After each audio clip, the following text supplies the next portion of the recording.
Okay, so before we continue any further, let me ask you this. Do you know what money is?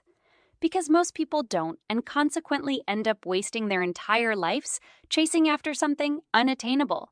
If you want to accumulate wealth, you need to know what wealth is to begin with. You need to learn the rules of the game before you can play it. Look, money is just a database. I know they didn't teach you that in school, because they aren't allowed to teach you that in school. But anyways, those green pieces of papers we call dollars that we trade around the world are just an accounting system for society to keep track of wealth. You can look at it this way. We can represent all the money in the world with this pie. And however much money you have in your pocket or in your bank account is a slice of the total supply of wealth that exists. So, every time you give someone money, you're really just giving them a slice of your slice of the pie of the total supply of wealth that exists. And that's literally how the economy works. Every day, people are looking to trade their slices of wealth for goods and services. And as an entrepreneur, your job is to provide those goods and services people are looking for so that you can suck money out of the system and funnel it to yourself. So you need to become the plug that provides them with whatever value they're seeking for. So if money is just a database, what do you think happens when governments print more money? Here, I think it's easier if I just show you. Look closely at what happens to your slice of the pie when governments print more money.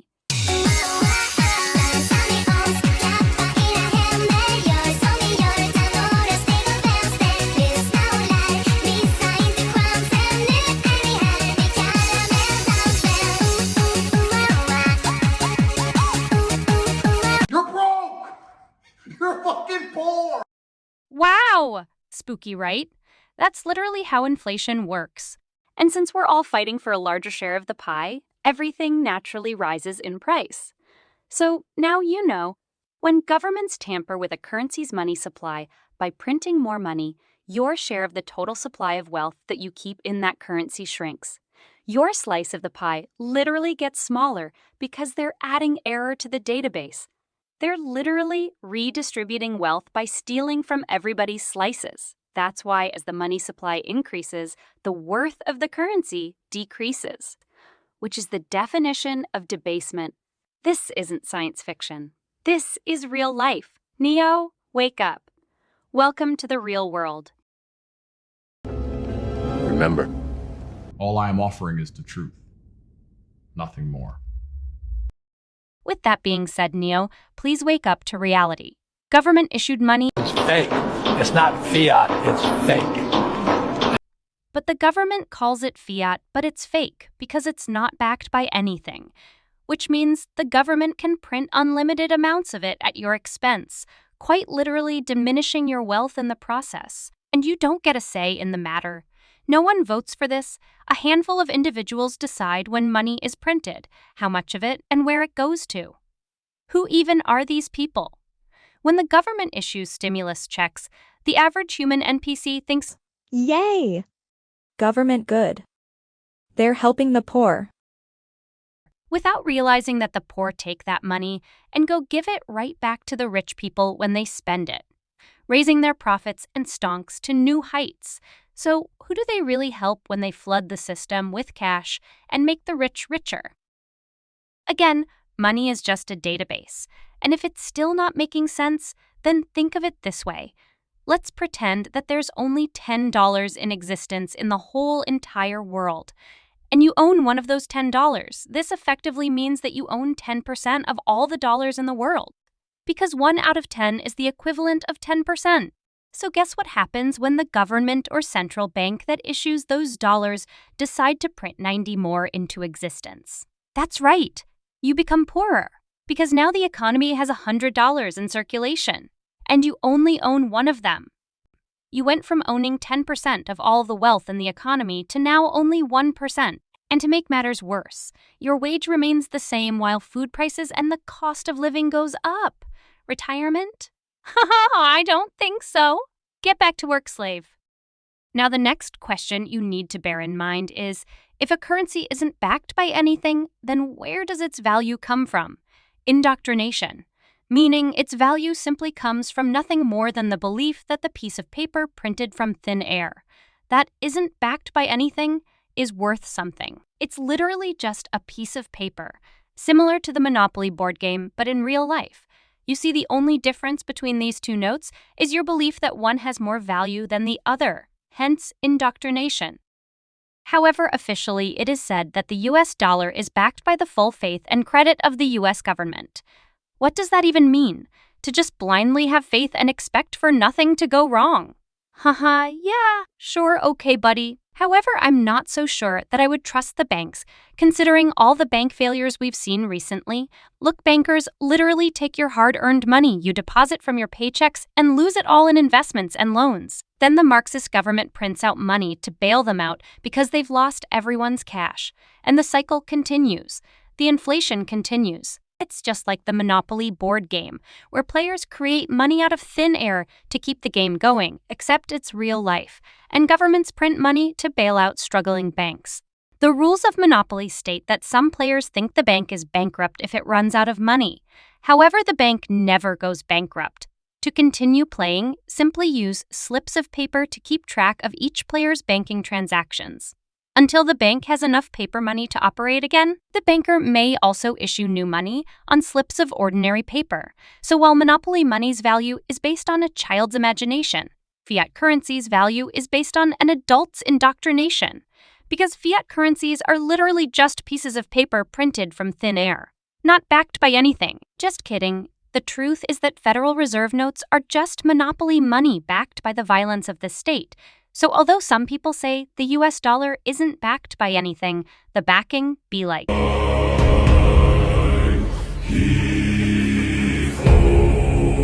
Thieves and beggars, never shall we die. The economy is a casino, and central banks are the house. Those who control the money control everything. That's why there's such a rush to push central bank digital currencies, CBDCs for short, to the masses. They want full control of the entire economy, all the resources of the world, and the people. I know I sound crazy, but trust me, there's still men out there looking to conquer the world. You've simply been reduced to a pawn and intentionally removed from the game. Let me issue and control a nation's money, and I care not who writes the laws. Who controls the issuance of money controls the government. He who controls the money supply of a nation controls the nation.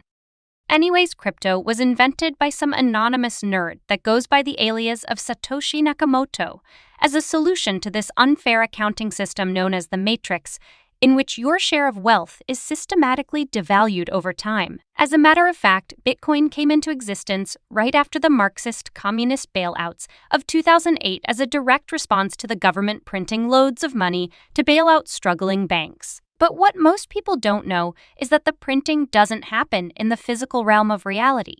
Instead, it's done digitally on centralized computers owned and controlled by banks. You see, over 90% of the global currency that exists in the world is nothing more than just numbers on computer screens, entries on digital ledgers held and governed by banks. Every financial institution out there keeps and maintains a ledger, which is just a record-keeping book used to track the movement of money, transactions, goods, and services between individuals, companies, and organizations. Ledgers are just like the search history in your browser, but for financial transactions. Bitcoin was created to upgrade the world's financial accounting system by introducing a decentralized public ledger for all the world to use. It's essentially a platform for people to transact, where all the transactions are stored and maintained on a digital ledger controlled by computers all over the world working together to keep the network going.